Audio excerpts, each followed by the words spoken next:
amazing hard act to follow. Superb. And just to see everybody out here today, to see everybody learning to step up into their power. Because there's a whole lot of stuff that each of us can do, but none of it really makes any difference until we do it together. And when we do it together, we can do anything. We can do absolutely anything. I've just come back down from Waitangi, and it's been an amazing, amazing few days up there. And the whole message up there is unity.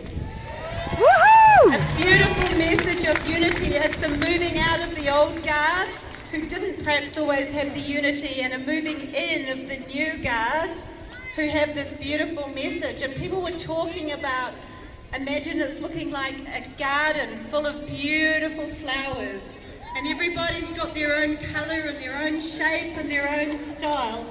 And what makes the garden so beautiful is everybody coming together, and the whole diversity and the different views and all the space that each makes for each other.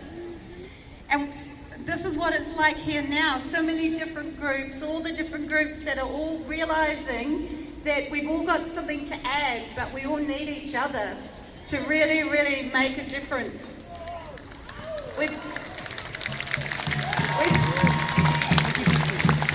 got a really big job on our hands at the moment. Somebody just gave me a sheet of paper up in Waitangi yesterday, and it's called the chart of coercion. It's the methodology they use to torture prisoners of war. And they gave me this chart because this is what is happening. This is the strategy that our government, our representatives who are supposed to be representing our interests, are using on us. And they're doing it with smiles, but they're doing the very things that were used to torture prisoners of war. Isolation, keeping people away from their family and friends. Monopolisation of perception, so saying there's only one source of truth. There's never only Jacinda! All of this up and down, you know, today you can have some freedom, but tomorrow we're taking it back. Now we've got a new system, we've got some new laws. Just when you thought you knew what we were going to let you do, now we're going to bring in a whole lot of changes and not let you do the other things anymore. Now we're going to have traffic lights. Oh, aren't we lucky? And they're threats if we're naughty. Well, let's be really, really naughty. Yes!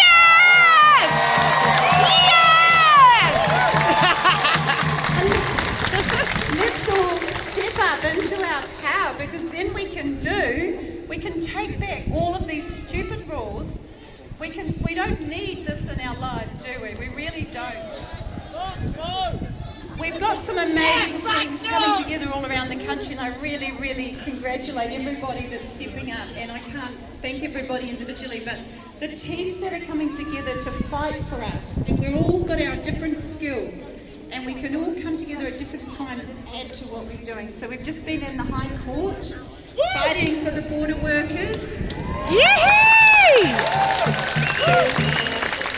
The no jab, no job law, which means that even though they manned the borders all the way through the start of the COVID threat, not a single positive PCR test, not a single case, wearing the protective gear that they were given, all of a sudden they're not allowed to go to work anymore. So just like with the teachers, all of a sudden everything that was safe becomes not okay anymore.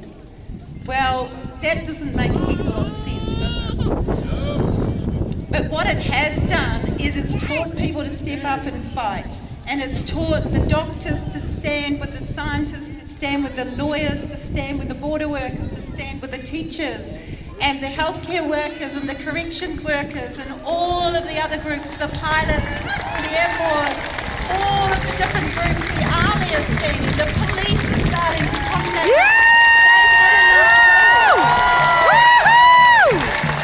They're over it.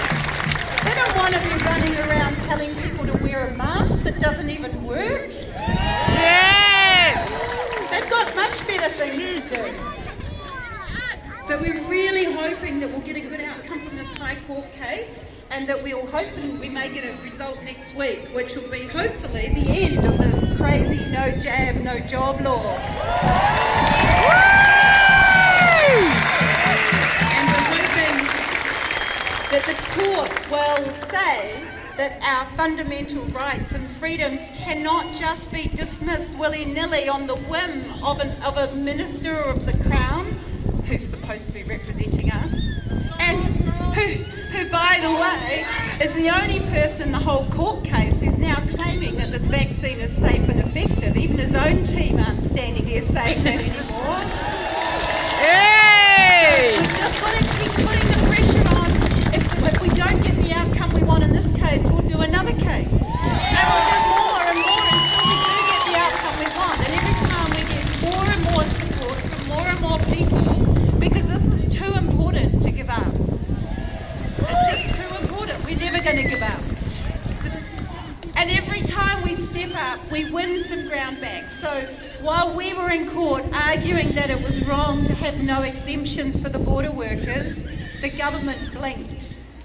And at the very last minute, after they told the nurses and all the others that they weren't going to have any exemptions at all, they blinked enough to put in an exemption. So there's now some hope. There's still a lot of bullying going on. The government's told the medical council, and the medical council have told the doctors that although there's an exemption in the law, they're not allowed to give any exemptions. Really? But luckily we've got smart doctors who are courageous, and nurses who are courageous, and dentists and midwives who are courageous, and they're saying we're going to do the right thing. We're going to do it because we're doing it. We're doing it because we recognise our rights and freedoms. We recognise that we're different. We want good science. We recognise that people have got different values and different bodily risks and risk factors. We all need to actually step up and look at this and do what needs to be done. We've got to do it with courage. We can't step back. We know with our government, if we step back, they step forward. But guess what? When we step forward, they step back. Yeah! Woo! So I don't want to carry on all day, but I do just want to say that it's together that we can make a difference. It started like a few snowflakes up on the mountain, and they were pretty sparse and pretty lonely, but as they started to melt and go down the mountain, and they came together and they got stronger and stronger and faster, and they're coming down the mountain and they're getting into a big river, and nothing can stop that river. And that's where we are. We've got our tipping point. We've got the people aware and thinking and asking. They can't stop us taking our freedom back. Yay! It's all of us standing together to do it. We're going to do this. We got it.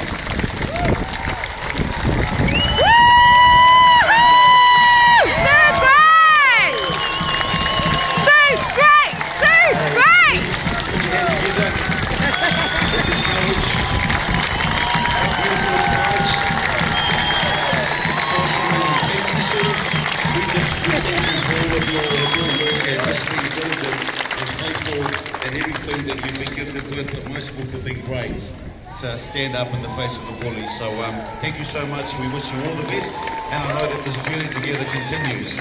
Beautiful. Give another hand, please, ladies and gentlemen. Yay! Awesome. Proud to move over here. Wellington, you guys have been amazing. You've been patient. You obviously love the sun.